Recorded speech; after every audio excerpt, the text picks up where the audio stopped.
Greetings, beautiful souls. It is Kathleen from Universal Empowerment, Certified Angel Guide, and Transformational Coach.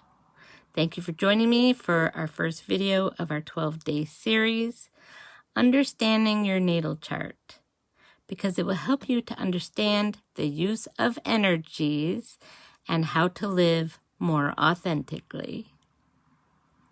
Today, we begin day 1 with House 1, the self. Your awareness of self, sense of self, your image, your casual body, your soul body, your appearance, your outward personality. It's how you present yourself to the world, to other people, and how they see you. Those very first impressions. Think about the time when you met a certain person, and not just how you've seen them, but how you perceived them to be. And how did they feel to you? What did you pick up on? How much did your first impression capture of their most essential qualities? Today, it's just about impossible to hide behind any sort of mask without someone seeing the real you, energetically speaking.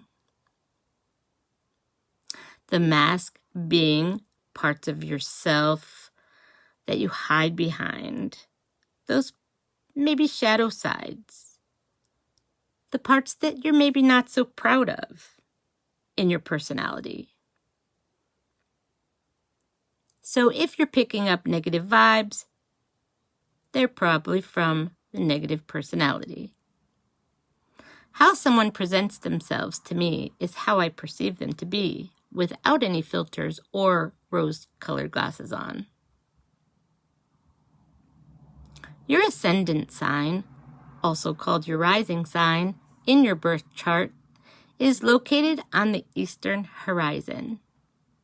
It's where your first house begins, and it also sets the tone for the rest of your chart to follow. Your first house, again, is how you come across to others. Your first house gives you a clear picture of the energy that you're bringing with you when you walk into a room.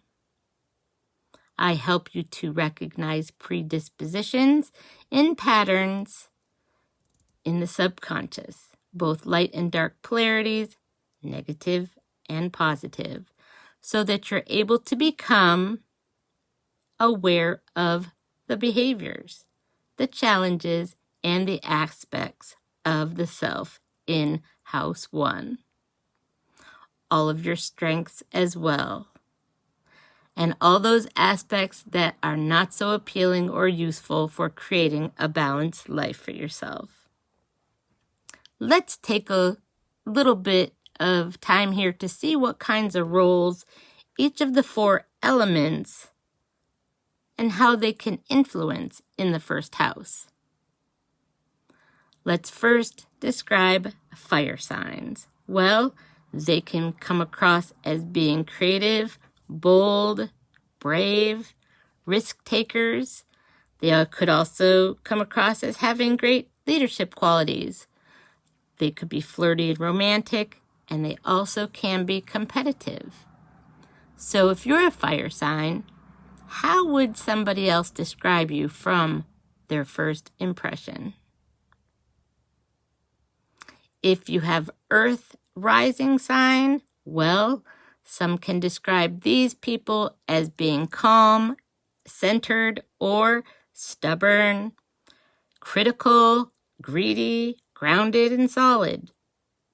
So if you're an earth sign, how do you suppose someone would describe their first impression of you?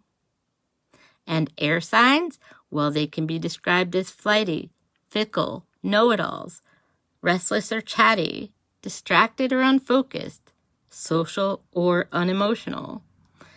And lastly, we have the water signs. They can be described as intimidating, alluring, magnetic.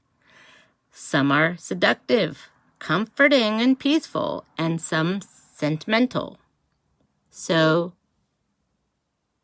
how do you suppose, if you're a water sign, someone would describe their first impression of you? I am is the key phrase of the first house. And if there's also planets in the first house, well, they're also going to introduce themselves right along with you.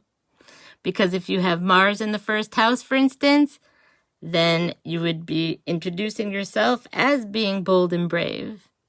If you have the planet Venus in your first house, well, then you'll be describing yourself to other people as being, I am beautiful and love beautiful things. And if you were to have Mercury in your first house, well, you would be describing yourself as, I am a communicator, or I am here to serve, because Mercury plays its part in Virgo too. And if you were to have the moon in your first house, then you would describe yourself as, I am a nurturer, or I am hypersensitive. If you were to describe yourself having Pluto in your first house, then you would say, I am a prober. I bring things to the surface. If you were to have Jupiter in your first house, then you could describe yourself or present yourself as being positive and optimistic. And if you have, say, Uranus in your first house, then you probably describe yourself as, I am friendly, or I don't judge anyone.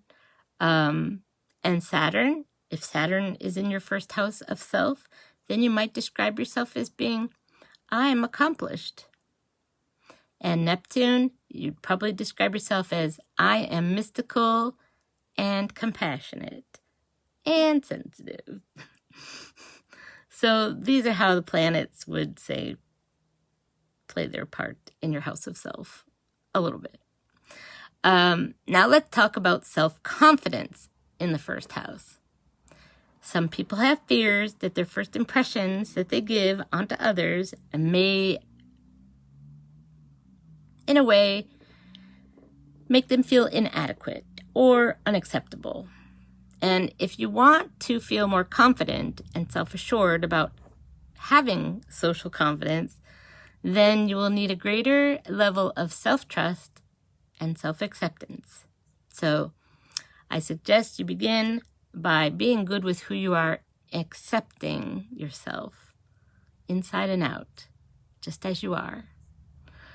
See yourself as the angels see you, beautiful. And then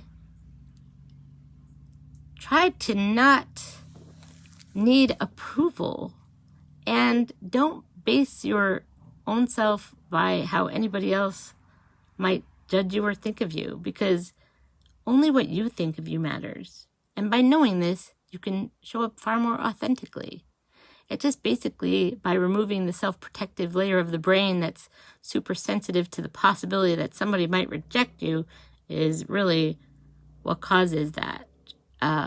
Recognize your natural strengths, because they're reflected by the element of your rising sign.